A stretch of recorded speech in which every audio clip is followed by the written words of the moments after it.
Salah satu daripada masalah mental adalah depresi, kemurungan, pernah terfikir nak bunuh diri. Benda ini banyak berlaku di kalangan rakyat Malaysia. Dan yang lebih membimbangkan, di kalangan orang Islam. Hidup tu stres memanjang.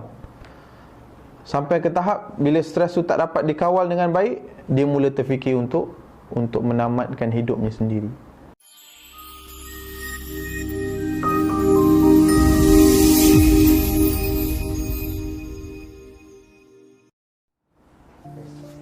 Bismillahirrahmanirrahim. Alhamdulillahirabbil alamin.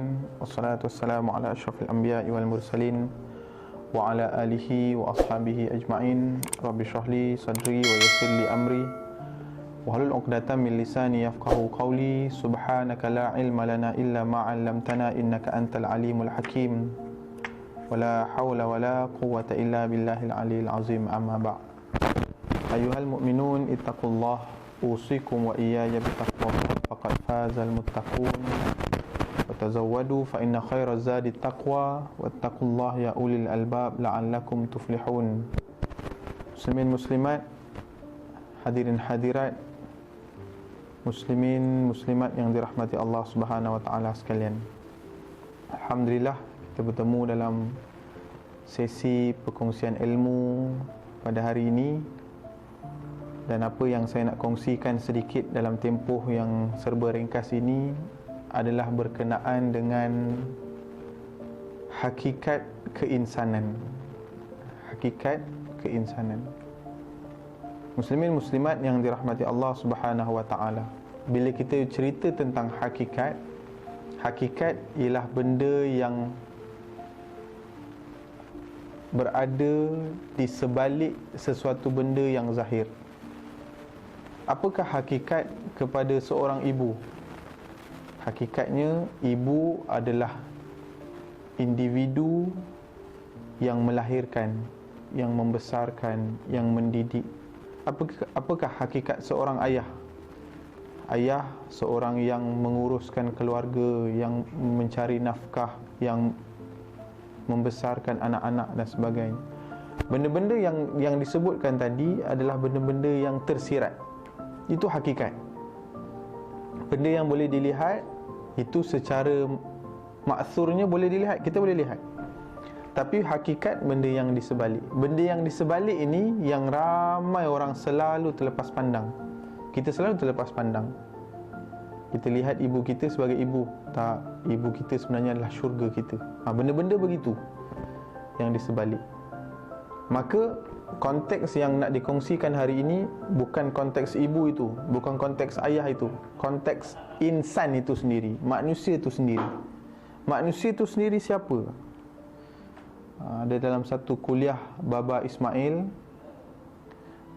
sebut, Baba Ismail ni orang Patani, disebut dalam slang Kelantan lah. Kata Baba ataupun Tok Guru ini, kita terikat dengan Tuan. Bahasa KL-nya maksudnya kita ni terikat dengan Tuan. Bila kita terikat dengan Tuan, kita tak boleh buat ikut suka.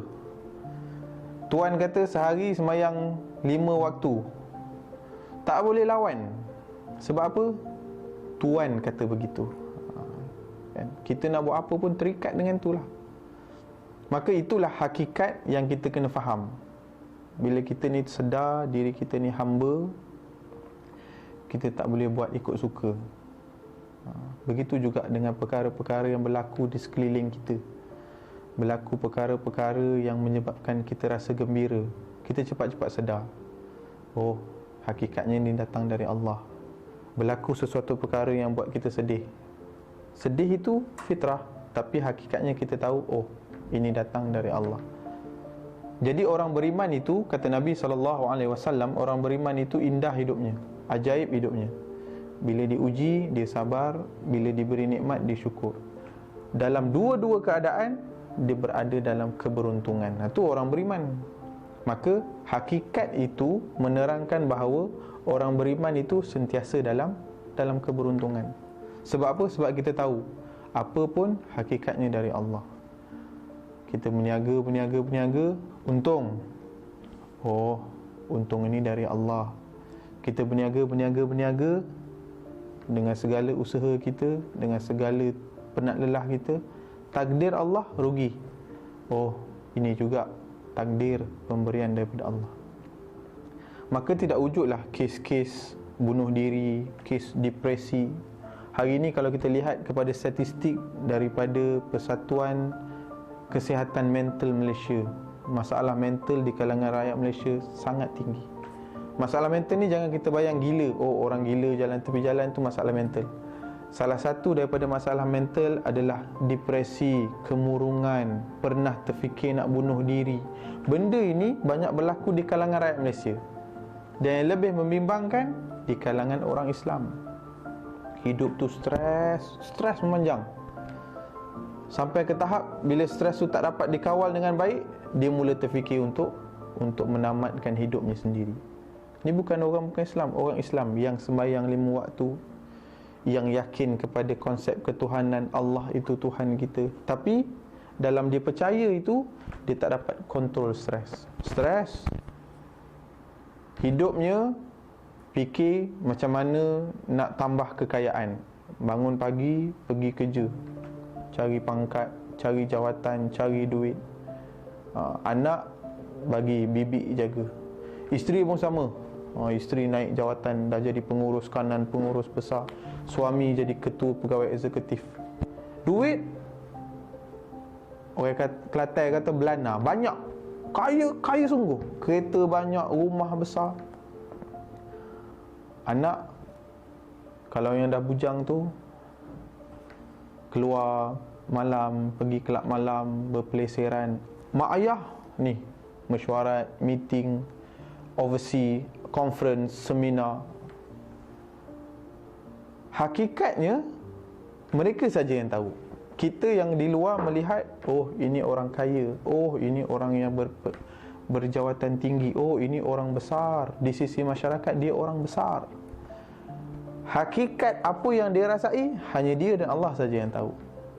Dan orang-orang begini, bila dia jumpa dengan kaunselor, dengan pakar motivasi dalam sesi kaunseling dan sebagainya, keluarlah cerita, saya stres, saya rasa nak bunuh diri, saya rasa hidup saya tak ada makna.